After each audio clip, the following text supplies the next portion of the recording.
Good evening, everyone. Thank you so much for coming together. I hope everyone had a thankful Thanksgiving this last week, that you're able to be in contact with someone that cares about you and someone that you care about, that you were able to find reasons for being thankful during this difficult season.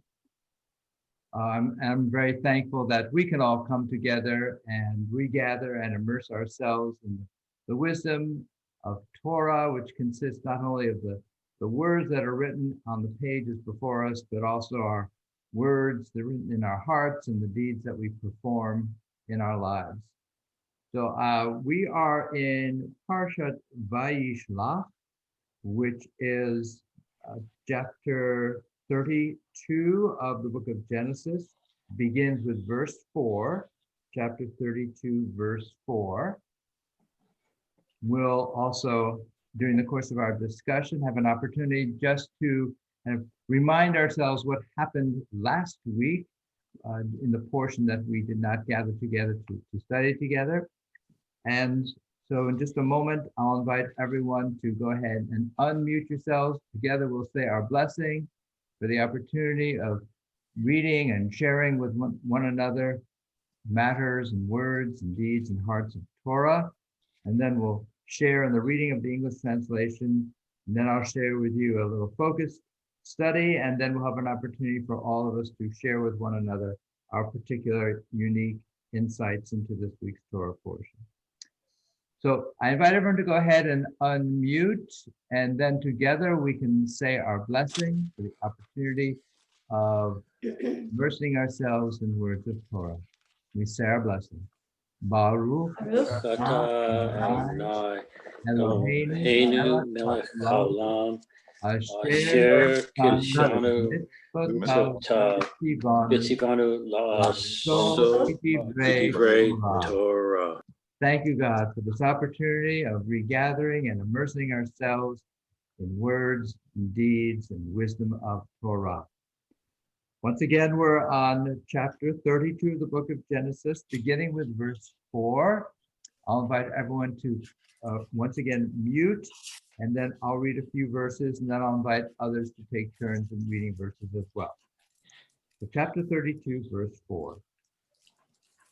Jacob sent messengers ahead to his brother Esau in the land of Seir, the country of Edom, and instructed them as follows. Thus shall you say, to my lord Esau, thus says your servant Jacob, I staved Laban and remained until now. I have acquired cattle, asses, sheep, and male and female slaves. And I send this message to my lord in the hope of gaining your favor. The messengers returned to Jacob, saying, we came to your brother Esau. He himself is coming to meet you, and there are 400 men with him. Jacob was greatly frightened.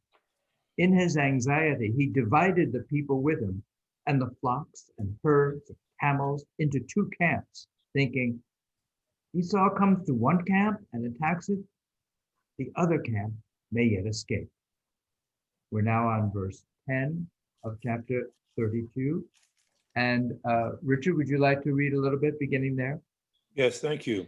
Then Jacob said, O God of my father Abraham and God of my father Isaac, O Lord, who said to me, return to your native land and I will deal bountifully with you. I am unworthy of all the kindness that you have so steadfastly shown your servant. And with my staff alone I crossed this Jordan, and now I have become two camps. Deliver me, I pray, from the hand of my brother, from the hand of Esau, else I fear he may come and strike me down, mothers and children alike.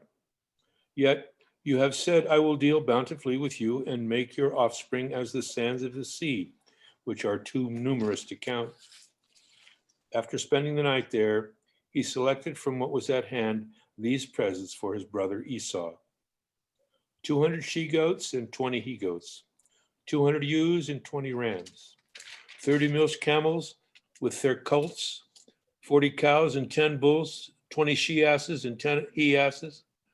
Then he put in the charge of his servants drove by drove. These he put in the charge of his servants drove by drove, and he told his servants, "Go ahead and keep a distance between droves." He instructed the one in front as follows: "When my brother Esau meets you and asks you, 'Whose man are you? Where are you going? And whose animals are these ahead of you?' you shall answer, 'Your servant Jacob's. They are a gift sent to my lord Esau, and Jacob himself is right behind us." He gave similar instructions to the second one and the third and all the others who follow the droves, namely, "Thus and so shall you say to Esau when you reach him, and you shall add, 'And your servant Jacob himself is right behind us.' For he reasoned, 'If I propitiate him with presents in advance and then face him, perhaps he will show me favor.' And so the gift went on ahead while he remained in camp that night." Thank you, Richard. Let me invite Tom and Jackie. Would you like to unmute and begin reading at verse 23? Want me to start? Yeah. Okay. That same night, he got up, took his 2 wives, his 2 maidservants, and his 11 children, and crossed at the ford of the Jabbok River. After taking them across the stream, he sent across all that he owned. Now Jacob was left alone, and a man wrestled with him until the rise of dawn. When the man saw that he could not overcome him, he struck Jacob's hip socket, so that Jacob's hip socket was wrenched as the man wrestled with him. Then he said, "Let me go, dawn is breaking." But Jacob said, "I will not let you go unless you bless me." The other said to him, "What is your name?" And he said, "Jacob." "No more shall you be called Jacob, but Israel," said the other, "for you have struggled with God and with human beings, and you have prevailed." Then Jacob asked, "Pray tell me now your name." But he said, "Why do you ask my name?" And then he took his leave of him. Jacob therefore named that place Peniel, for I have seen God face to face, yet my life has been spared. The sun shone on him as he was leaving Penuel, and he was limping on account of his thigh. To this day, that is why the people of Israel do not eat the thigh muscle that is in the socket of the hip, because he struck Jacob's hip socket at the thigh muscle. When Jacob was looking into the distance, he beheld Esau with his 400 men. So he divided the children among Leah, Rachel, and 2 maids. He placed the maids and their children in front, Leah and the children next, with Rachel and Joseph last. He himself went on ahead of them and bowed down on the ground 7 times as he approached his brother. Esau, though, ran to meet him and embraced him, fell on his neck and kissed him, and they burst into tears. When Esau looked around and saw the women and the children, he said, "Who are these? Yours?" Jacob answered, "The children with whom God has favored your servant." Then the lesser wives with their children approached and bowed down. Leah too approached with her children and bowed down. Afterwards, Joseph and Rachel approached and bowed down. Esau said, "What is all this camp that I have come across yours?" Jacob replied, "Yes, it is all meant to find favor in the sight of my Lord." Esau said, "I have an abundance, my brother. Let me have what is yours be yours." Jacob said, "No, please, if I have truly found favor in your sight, take the offering from my hand. To see your face is like seeing the face of God, and you have already shown me favor. Please accept the gift and blessing that has been presented to you. God has been gracious to me, and I have all that I need." Jacob kept on pressing him until Esau accepted. Thank you. Thank you, Tom and Jackie. And let me ask Steve, would you like to read a little bit, beginning at verse 12? Yes, thank you. And Esau said, "Let us start on our journey, and I will proceed at your pace." But he said to him, "My Lord knows that..." I'm sorry, I may have turned the page inadvertently. No, I think you're right, verse 13. Yeah, okay. But he said to him, "My Lord knows that the children are frail, and that the flocks and herds which are nursing are a care to me. If they are driven hard a single day, all the flocks will die. Let my Lord go on ahead of his servant while I travel slowly at the pace of the cattle before me and at the pace of the children until I come to my Lord in Seir. Then Esau said, let me assign to you some of the men who are with me. But he said, oh no, my Lord is too kind to me. So Esau started back that day on his way to Seir. But Jacob journeyed on to Succoth and built a house for himself and made stalls for his cattle. That is why the place was called Succoth. Jacob arrived safe in the city of Shechem, which is in the land of Canaan, having come thus from Padan Aram, and he encamped before the city. The parcel of land where he pitched his tent, he purchased from children of Hamor, Shechem's father, for 100 kesitahs. He set up an altar there and called it El Elohi Yisrael. Thank you, Steve. Thank you so much. Thank you. Jay, would you like to read a little bit, beginning at the start of chapter 34? Now Dinah, the daughter whom Leah had borne to Jacob, went out to visit the daughters of the land. Shechem, son of Hamor the Hivite, chief of the country, saw her and took her and lay with her by force. Being strongly drawn to Dinah, daughter of Jacob, and in love with the maiden, he spoke to the maiden tenderly. So Shechem said to his father Hamor, get me this girl as a wife. Jacob heard that he had defiled his daughter Dinah, but since his sons were in the field with his cattle, Jacob kept silent until they came home. Then Shechem's father Hamor came out to Jacob to speak to him. Meanwhile, Jacob's sons, having heard the news, came in from the field. The men were distressed and very angry because he had committed an outrage in Israel by lying with Jacob's daughter, a thing not to be done. And Hamor spoke with them, saying, my son Shechem longs for your daughter. Please give her to him in marriage. Intermarry with us, give your daughters to us, and take our daughters for yourselves. You will dwell among us, and the land will be open before you. Settle, move about, and acquire holdings in it. Then Shechem said to her father and brothers, do me this favor, and I will pay whatever you tell me. Ask of me a bride price ever so high, as well as gifts, and I will pay what you tell me. Only give me the maiden for a wife. Thank you, Jay. Let me ask, Judith, would you like to read a little bit, beginning at verse 13 of chapter 34?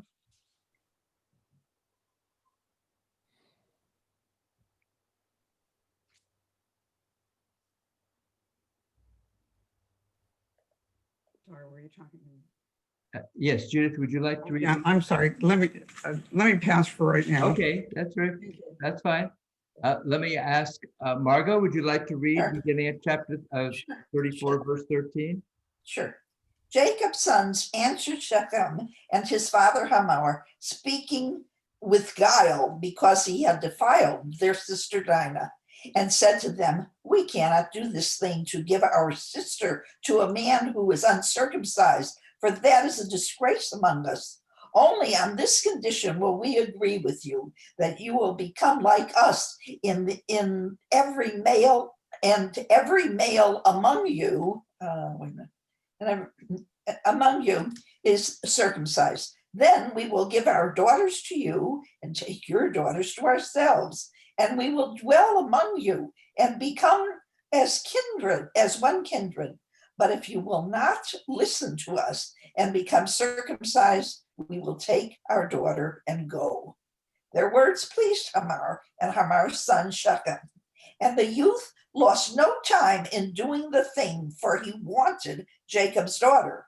Now he was the most respected in his father's house. So Hamor and his son Shechem went to the public place of their town and spoke to their fellow townsmen, saying, these people are our friends. Let them settle in the land and move about in it.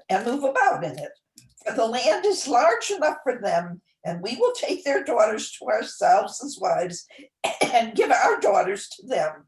But only on this condition will the men agree with us to dwell among us and be as one kindred, that all our males become circumcised as they are circumcised. their cattle and substance and all the beasts will be ours if we only agree to their terms, so that they will settle among us. All who went out of the gate of his town heeded Hamor, the son of Shechem, and all the males, and all those who went out of the gate of the town were circumcised. Thank you, Margot. Let me invite Dave. Would you like to read a little bit, beginning at verse 25?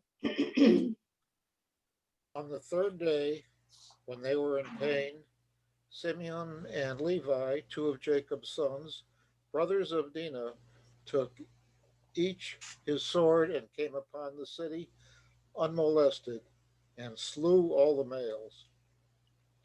They put Hamor and his son Shechem to the sword, took Dinah out of Shechem's house, and went away. The other son of Jacob came upon the slain and plundered the town because their sister had been defiled. They seized their flocks and herds and asses and all that was inside the town and outside, all their wealth, all their children and their wives, and all that was in the houses they took as captives and booty. Jacob said to Simeon and Levi, "You have brought trouble to me, making me odious among the inhabitants of the land, the Canaanites and the Perizzites. My men are few in number, so that if they unite against me and attack me, I and my house will be destroyed." But they answered, "Should our sister be treated like a whore?" Thank you, Dave. Let me invite Justin. Would you like to read a little bit at the very beginning of chapter 35?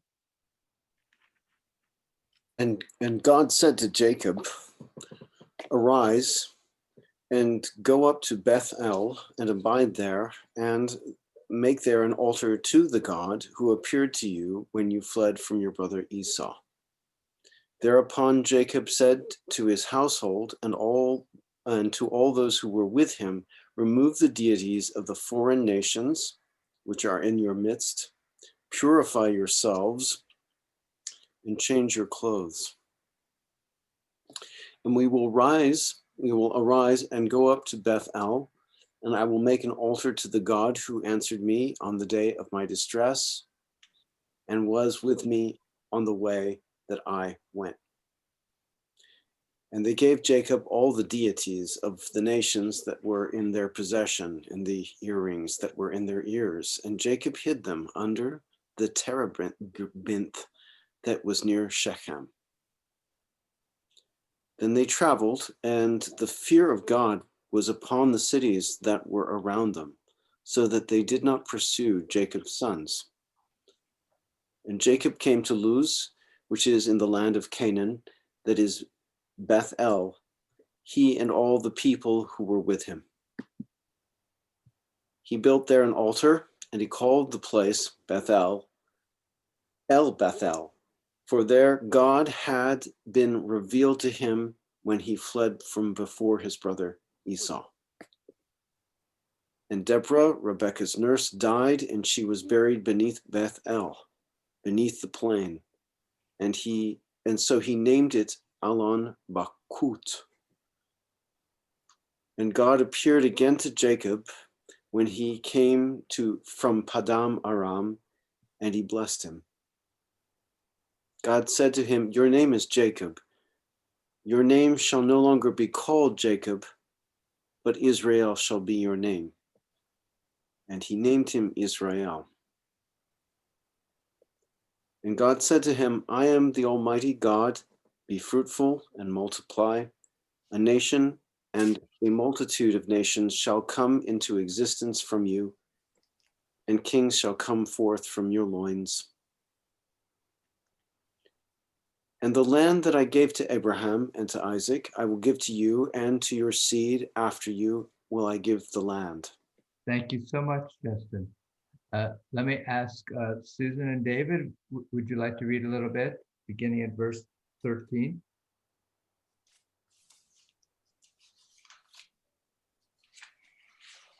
And the presence of God ascended from him at that sacred site where God had spoken to him. Jacob set up a monument in that sacred site where God had spoken to him, a pillar of stone. He then poured out a libation upon it and anointed it with oil. Jacob named the place where God had spoken to him Bethel.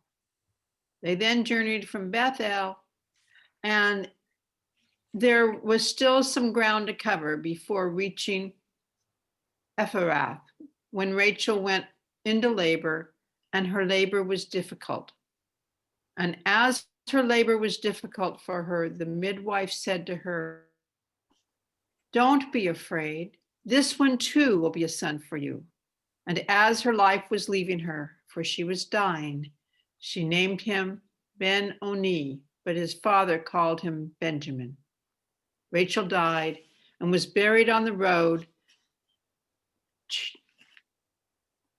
to Ephrath, that is Bethlehem, and Jacob set up a pillar by her burial site. It is the monument at Rachel's tomb to this day. And Israel traveled and pitched his tent past Migdal Eder.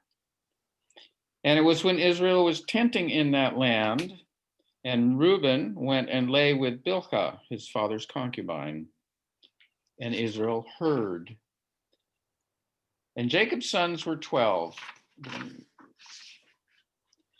The sons of Leah were Jacob's firstborn, Reuben and Simeon, and Levi and Judah, and Issachar and Zebulun. The sons of Rachel were Joseph and Benjamin. And the sons of Bilhah, Rachel's maid, were Dan and Naphtali. And the sons of Zilpah, Leah's maid, were Gad and Asher. These were Jacob's sons who were born to him in Padan Aram. And Jacob came to Isaac his father at Mamre, at Kiryat Arba, it is Hebron, where Abraham and Isaac had resided. And Isaac's days were 100 years and 80 years, and Isaac expired. And he died and was gathered to his people, old and full of days, and Esau and Jacob, his sons, buried him. Thank you so much. Let me invite Bill Yep. Shafton. Would you like to read it a little bit, beginning at the start of chapter 36? Yes, thank you. This is the line of Esau, that is Edom. Esau took his wives from the daughters of Canaan, Adah, daughter of Elon and Hivite, and Oholimbama, daughter of Anna, daughter of Zibeon, the Hivite. And Basemath, Ishmael's daughter,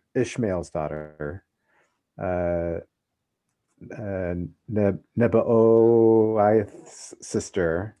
Adar bore Eliphaz to Esau, and Basemath bore Reuel.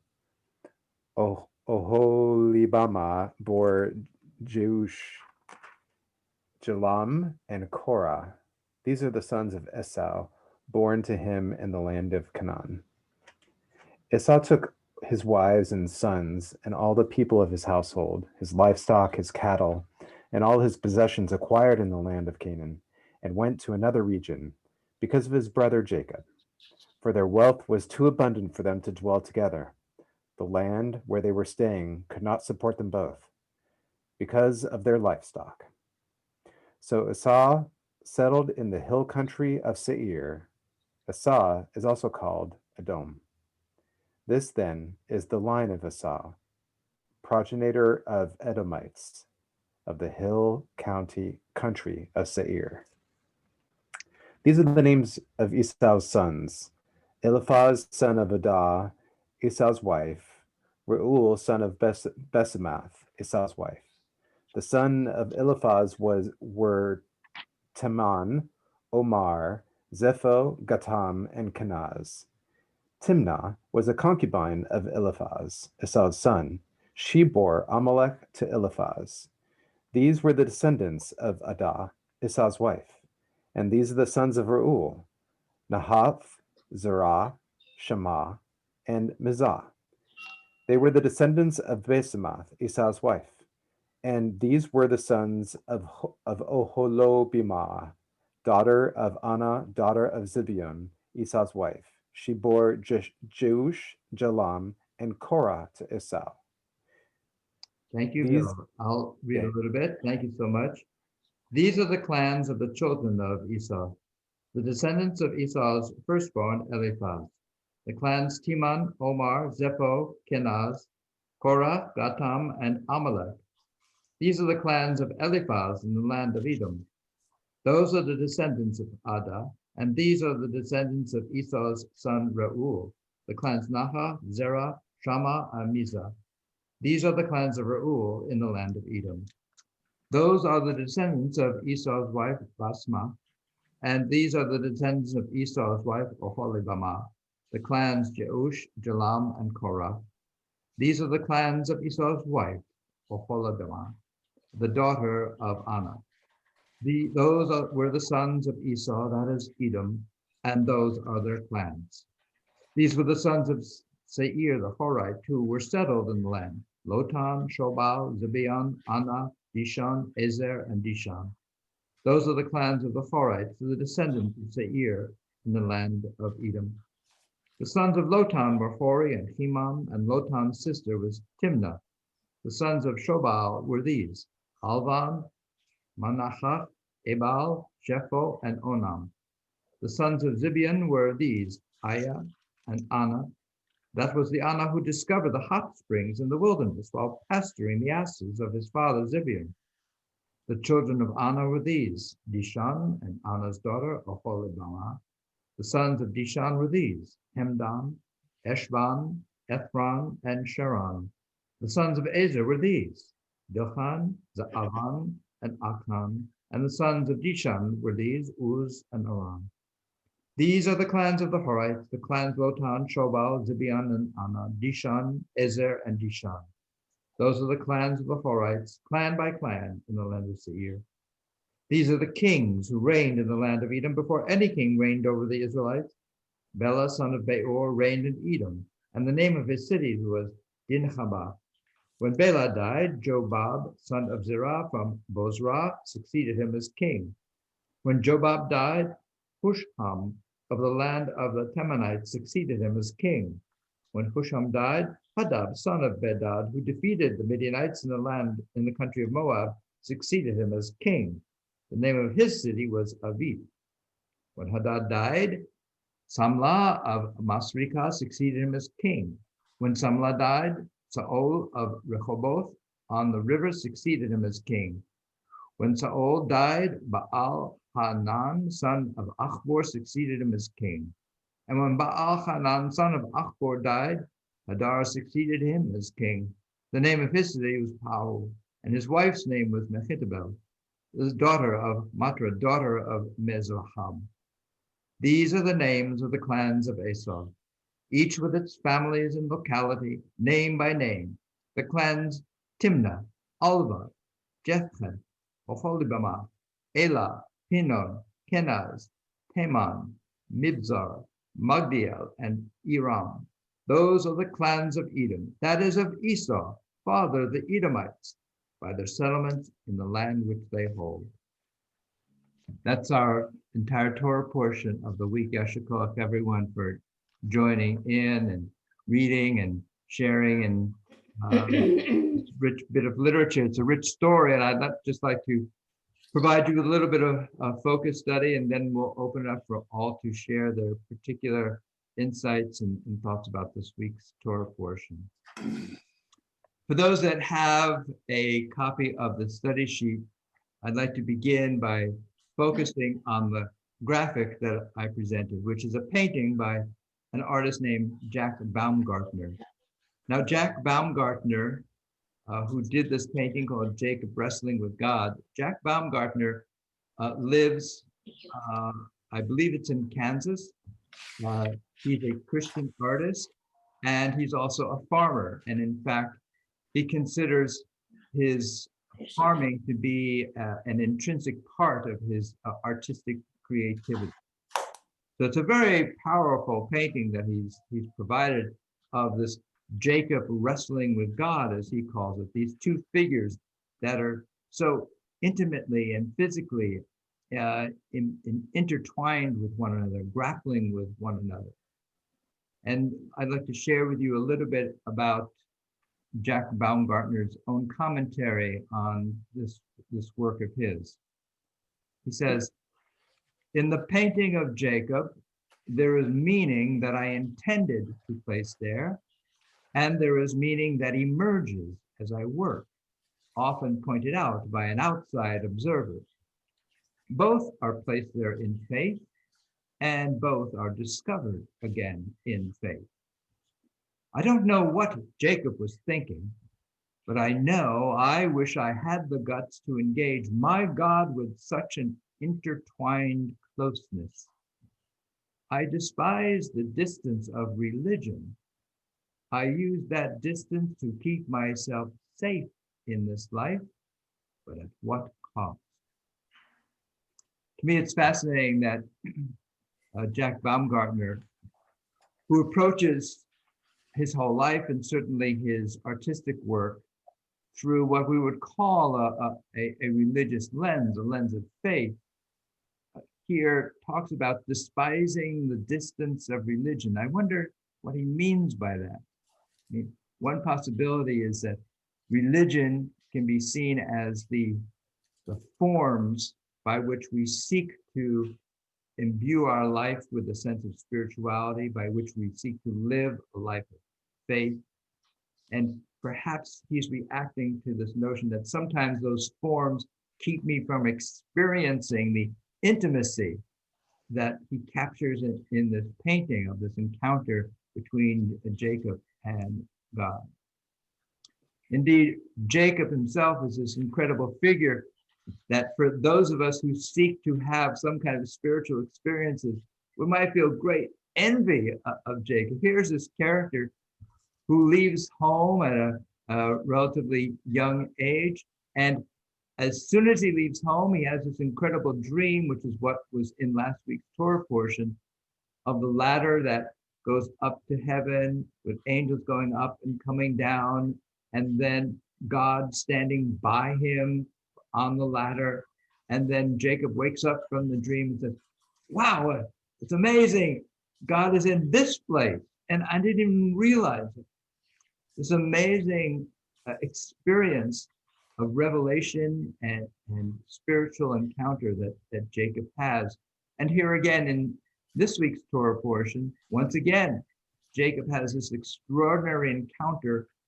In the Hebrew, it says he has an encounter with an ish, with a man, but who knows who this figure really represents, and much commentary is spent on exploring who is it that Jacob is having this encounter with. So here, the artist Jack Baumgartner portrays it as an encounter with God. In any case, it's certainly an extraordinary experience and revelation, whether it is spiritual or psychological, something very deep is happening. So this Jacob is quite a character. What I'd like to do is kind of frame a little bit of our study time together around two terms that occurred to me as I was studying this week's Torah portion, and that is transactional and transformational. And it occurred to me, I remember hearing these terms coming up during a lot of this presidential campaign year, where sometimes a leader would be characterized as transactional, meaning someone is doing something from the position of leadership for what he or she can get out of it. I'm just in it for the deal that I can make. And so that's what a transactional approach to other human beings, whether it's just one-on-one or whether it is from the position of leading an entire group or a country. Transactional means that you're in it for the exchange that you can get from dealing with another person. And then in contrast with that is what we call transformational, in which people seek to rise above the routine, rise above the norms, and have an experience with an other or with a group of people that takes them to a higher level of awareness and behavior. So I want to explore these two terms as we encounter them in this week's Torah portion in particular, and in general in the life of Jacob. So if we step back to last week's Torah portion, I want to explore how we first really encounter Jacob. So Jacob, as you recall, is someone who, while still living at home, seems quite skilled in being able to make deals, manipulate, take advantage of others for his own benefit. That's how he's able to get the birthright from his brother. His brother comes in from hunting and smells Jacob's stew that Jacob is making, and his brother Esau says, "Oh, I'm so hungry, give me some of that stew." And Jacob says, "Well, give me your birthright and you can have some stew." And Esau says, what good is a birthright to me at this moment while I'm starving to death? I'm just so hungry. Sure, you can have it and I'll take the stew. And so that's how this exchange takes place, where Jacob is able to, in a sense, take advantage. He has leverage, if you will, over his brother who's so hungry, and he has this wonderful stew to provide. And then, of course, a little bit later in that same portion, we have this moment where Jacob is able to extract from their father, Isaac, the blessing that really should go to the older son. And he does that by somehow presenting himself as his brother to their father, Isaac, while Isaac is lying on what apparently is his deathbed. So these are aspects of Jacob's early character.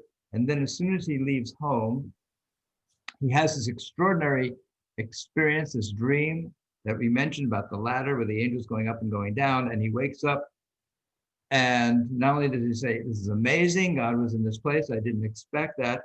And then he says, in number one, "If God remains with me and protects me and gives me bread to eat and clothing to wear, and if I return safe to my father's house, then Adonai shall be my God." So here again, this is character that we see emerging from Jacob, of someone who doesn't merely embrace the awesomeness of this moment. He's engaged in some kind of negotiating or bargaining that's going on. In this sense, he's expressing and embodying what we call this transactional relationship with an other, in this case, the other being God. And then he emerges from the stream, and then he ends up at his uncle Laban's home. And this too we encountered in last week's Torah portion, where he sees this woman, Rachel, he falls in love with her, and he stays at his uncle's home and begins tending some of the herd there. And Jacob begins to have this experience of, now having left home, he encounters the broader world of deals and manipulation, because the first thing that his uncle says to him is, "Just because you're a kinsman, should you serve me for nothing? Tell me, what shall your wages be?"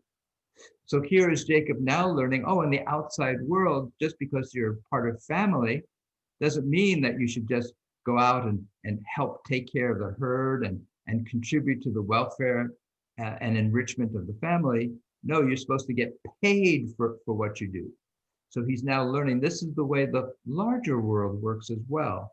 And so, of course, the way the story goes is Jacob says, "Okay, well, I'll tell you what, I'll serve you for 7 years, and then I'll marry in exchange for marrying your daughter Rachel and having her as my wife." And we know how the story goes. Laban, on the wedding night, switches the older daughter Leah for the younger one Rachel. And Jacob in the morning is shocked that that's who's lying next to him, and says, "What have you done?" And says, "Well, that's our custom." Laban says, "We marry off the older one first, but I'll tell you what, you can work for me for another 7 years and then you can marry Rachel." So he does that.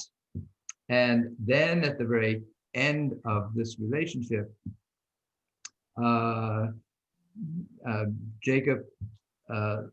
Laban says, to Jacob, who's now ready to leave with both of his wives and the children that have been born. Well, what should I pay you as you're about to depart? And Jacob says, well, pay me nothing, but then says, I'll tell you what, every speckled and spotted animal, that will be my wages. And once again, Laban tries to trick Jacob by substituting certain animals, and Jacob is able to kind of trick him back and is able to acquire a great deal of wealth. So far, at this point, Jacob has learned the ways of exchange and deal making and negotiating and tricking, and brings that the character seems to dominate at this point in his life. Now, if you turn it over, if you have the study sheet, we encounter now in this week's Torah portion, something seems to shift, or at least something seems to supplement that side of him. And he's now at the beginning of our Torah portion this week, he's going to have some opportunity to re-encounter his brother Esau. And he's eager to somehow right a wrong, or at least heal the rift he has with his brothers as a result of having cheated him out of, or stolen from him, or acquired from him the birthright that belonged to Esau. And he says, and in verse 21, says, well, if I atone with a gift, then perhaps he will show me favor. So on the one hand, he's eager to have a rapprochement, a reuniting with his brother, but the way he initially thinks about it is, if I send some gifts to him, maybe then he will be conciliated and he will not hurt me. Okay? So in the course of this, Jacob says something interesting. He says, I've become two camps. And of course, one of the things he does is he actually does split his camp into two. He sends one part of his family in one direction and another part of his family in another direction. That's kind of a tactical move, thinking, well, if my brother Esau indeed attacks us with his 400 men who are coming towards him, perhaps at least one half of my family and my household will survive, even if the other half gets attacked. But there's something that seems to be internal that's also happening when he says, I have become two camps. There's some kind of split, some kind of bifurcation that is happening internally within him. And what happens immediately after this kind of recognition of something kind of happening within him is when we have this wrestling match. And a man wrestled with him. So what is the nature of this wrestling match? And we have here a couple of commentaries. One is by the great Rabbi Jonathan Sachs, who died just a few weeks ago, one of the great commentators of modern times of Torah. And Rabbi Jonathan Sachs wrote this: fearing the confrontation with Esau, Jacob wanted to run away, and God sent an angel to wrestle with him, to stop him from doing so. On this reading, God was teaching Jacob how to wrestle with his fears and defeat them. And then in early 20th century Rabbi Beno Jacob wrote something about this week's Torah portion and the wrestling match that for me evokes something that Gary said at our last gathering. Rabbi Jacob said, God answers a person's prayers if the person prays by searching himself, becoming his own opponent. So now these commentaries are indicating that this is not merely some kind of external wrestling match that Jacob is having. He's having some kind of internal wrestling match. And great 19th century Hasidic rabbi, the Sfat Emet, says this, says, quoting from our Torah portion, I will deal with you in greatness, which is what God says to Jacob. Suggests that God promises Jacob that his sense of his own life will share in the experience of God's goodness. God will not merely be good to Jacob, God will make Jacob accomplice in the benign self-creation of Israel. Sfat Emet is indicating that the nature of this internal struggle that's going on is not just about two external forces that are grappling with one another. It's this internal force that Jacob is grappling with, and it is intended to be a way for Jacob to elevate himself, to transform himself into the, as he so felicitously states it, God will make Jacob accomplice in the benign self-creation of Israel. Find out that site. This notion. I did the Facebook thing and it doesn't, I can't. Thank you, Tom and Jackie. If you'd just like to, yeah, thank you. If you'll notice in the encounter between Jacob and Esau, in the Hebrew, it's quite beautiful.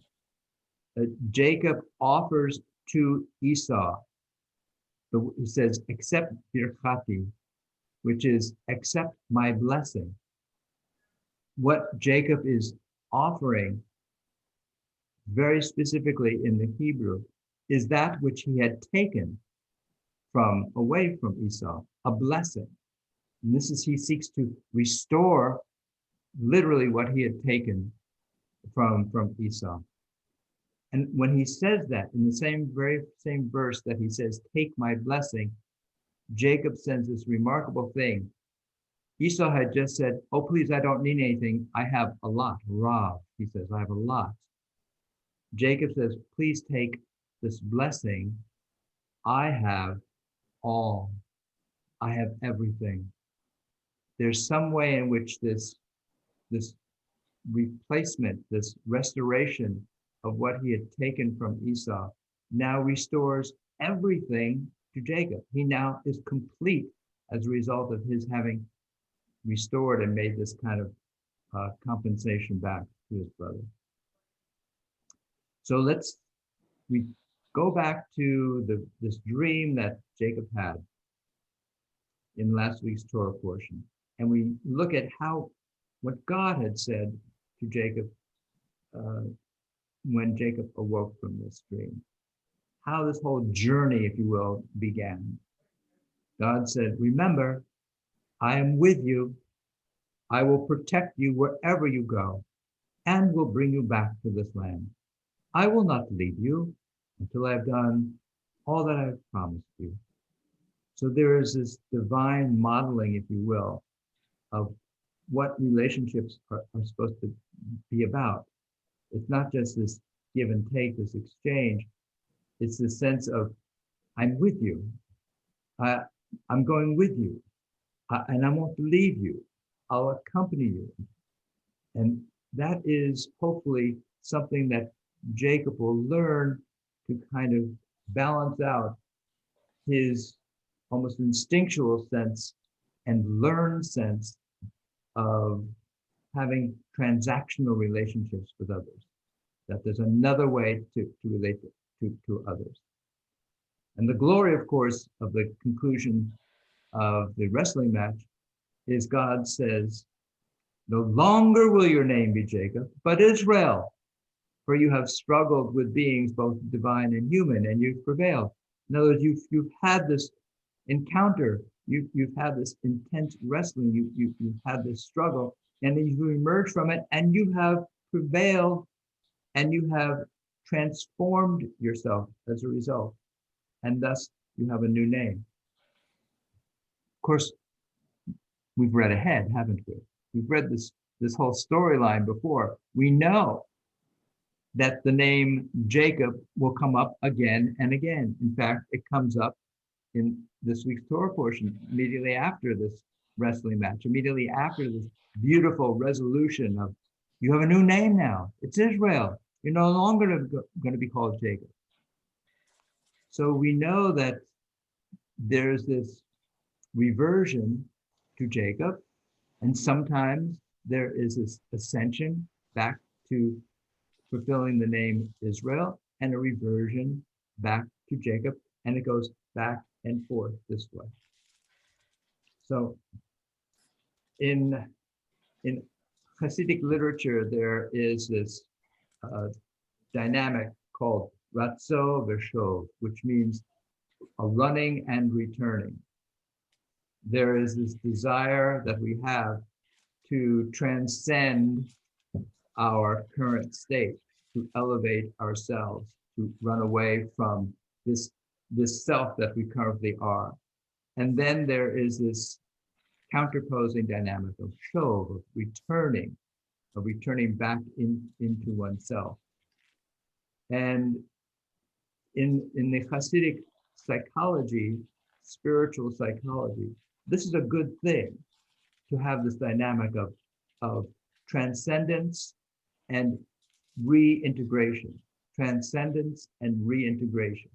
This is the way a healthy human being lives. You need to have both of these aspects of seeking to escape from your limitations, and then immersing yourself within your limitations and all of your daily responsibilities. Ratzo v'shov.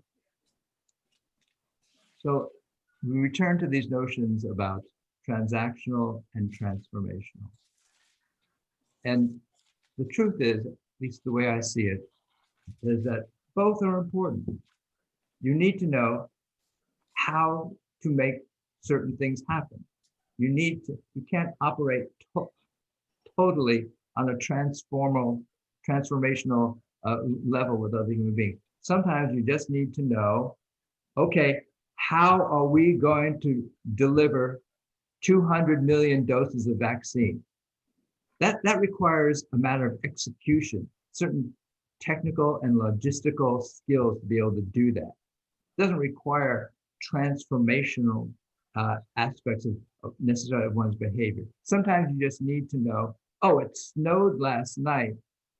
Now we're stuck. How are we going to plow the streets so that we can get people to grocery stores and to their places of work? That doesn't necessarily require a transformational approach to life. That requires certain transactional skills. You need to be able to execute. Then there are other times when transactional relationships can sour and denigrate relationships, and you need a transformational approach. You need to be able to have a new set of goals and visions and engage with others so that you can realize a different set of standards and values. Many of us, myself included, operate quite easily at the transactional level. We think about the tactical level, the execution level, how to get things done, moving from one place to the other. And sometimes it's harder for us to imagine, how can I experience the transformational level? How can I have the dream that Jacob had of the ladder going and angels going up and coming down? How can I prepare myself to have the wrestling match that's necessary for me to reach a different level of my own existence? So at the conclusion of our study sheet, I have a few ways that we might consider of how to move from the transactional to the transformational in our relationships with ourselves, with others. First, know that you have all that you need within you. This seems to perhaps be what Jacob is realizing once he shares back with his brother the blessing. He says, I have everything. He's now complete. Know that you have all that you need within you. Second, know that you contain the power of loving creation. This seems to be the blessing, in fact, the promise that God provides to Jacob, that Jacob will have descendants that are as many as the stars of the sky and the sand of the earth. You have the power, you contain the power of loving creation. 3, focus on blessing others rather than seeking to receive anything from others. And 4, trust that fulfillment is realized in and through relationships of mutuality with others. That seems to be one of the keys to having a transformational relationship with others, which is that you're not merely using others for what they can do for you, but you're engaged in a mutual relationship where you each are contributing to the other, and that provides true fulfillment.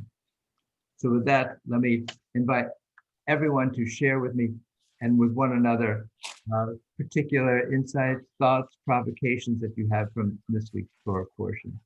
And if you'd like to just raise your hand, and I'd be so happy to call upon you.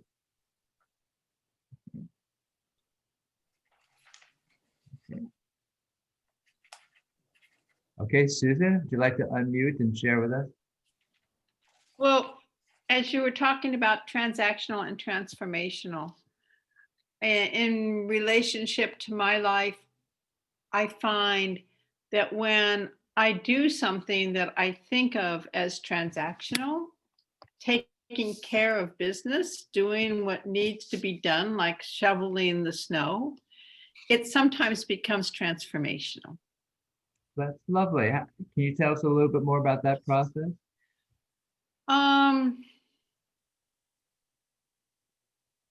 Not sure I can put it in words, Yeah. but just that sometimes I'm doing something because it's kind of what's required. But in the process, there's blessings that are exchanged. Yeah. And so it becomes transformational.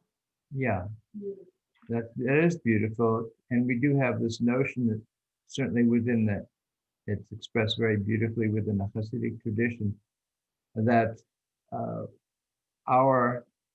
when we are able to imbue the mundane with, when we focus on the mundane, if we do it with kind of holy intent, rather than selfish intent, but holy intent, then we're able to experience an even higher level of experience. And perhaps that's the ladder, Jacob's ladder is expressing that as well. Thank you so much. And I also wanted to mention that I was struck in this Torah portion that Esau and Jacob came together again to bury Isaac.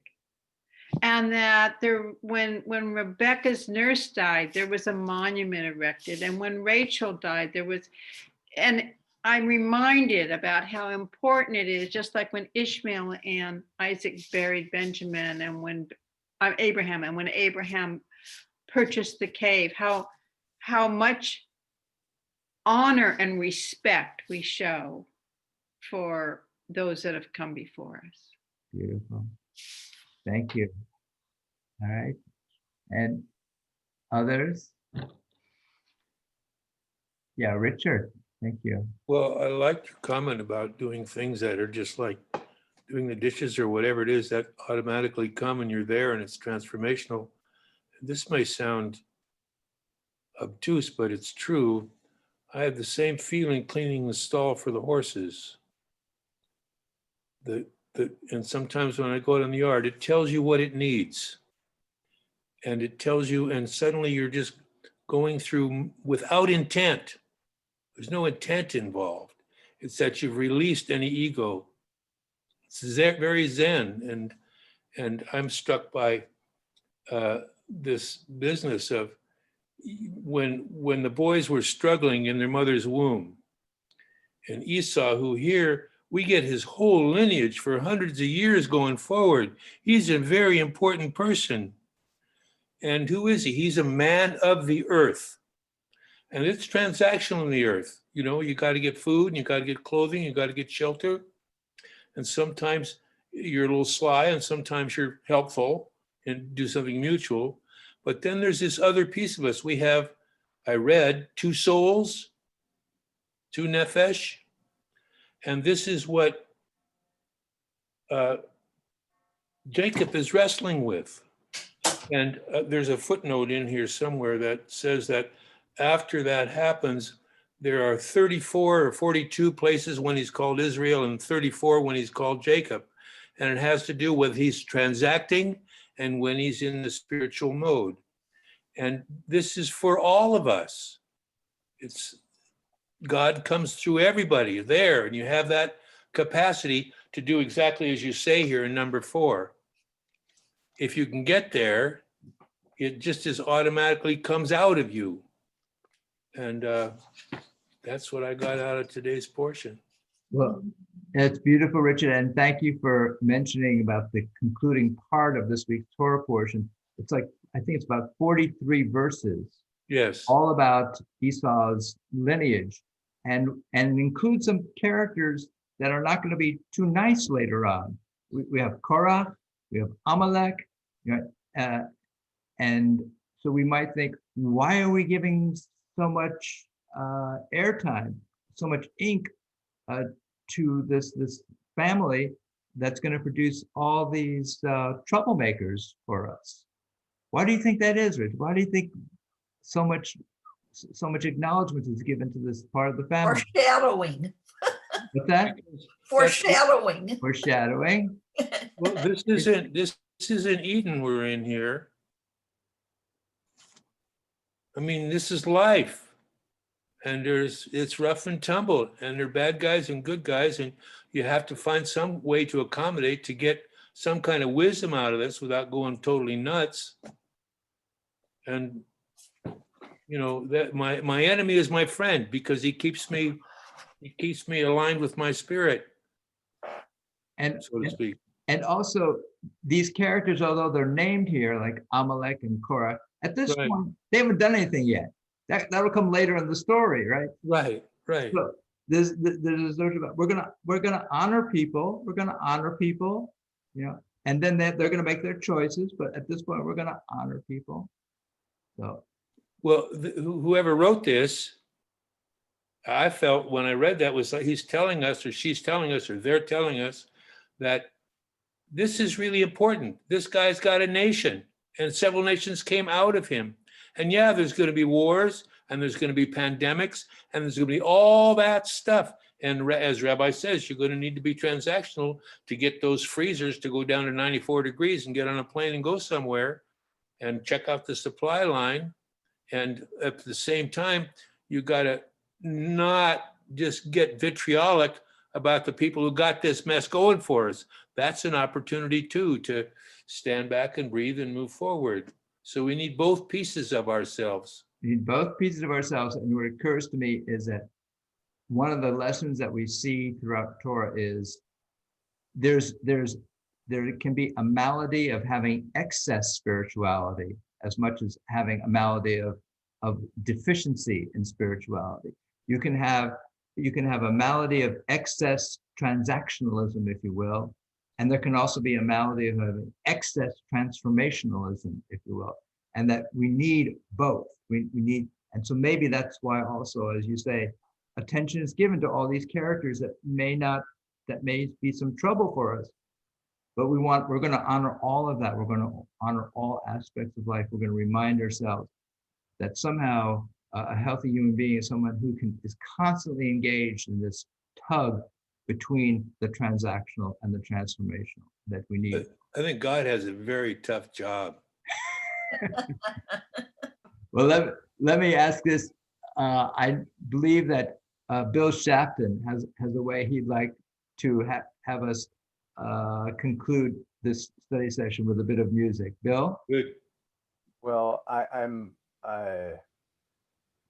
taken in this portion in particular about so much of this. It's like the ladder, right? There's this ascending and descending going on of angels, and there's like Jacob's paths of connecting and unifying and all of these things that like when I first approached this portion, there was so much going on. I was wondering, how do I connect with it on a personal level? Like, how do I get that? And this, thank you for leading us to this. So this is a piece of music that was originally designed to be ladder ascending and descending music, and then connected itself with a reading from the Vehafta Mishkan. So here we go.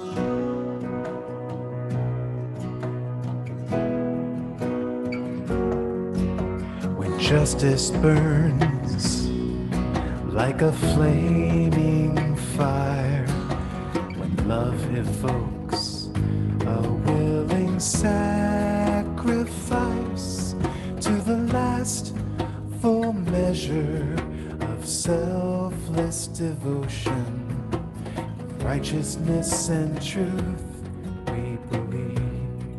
We demonstrate our belief in the ultimate triumph of truth and righteousness. Then your goodness enters our lives, and we begin to change the world, and you live in our hearts. We behold your presence, righteousness and truth, we believe.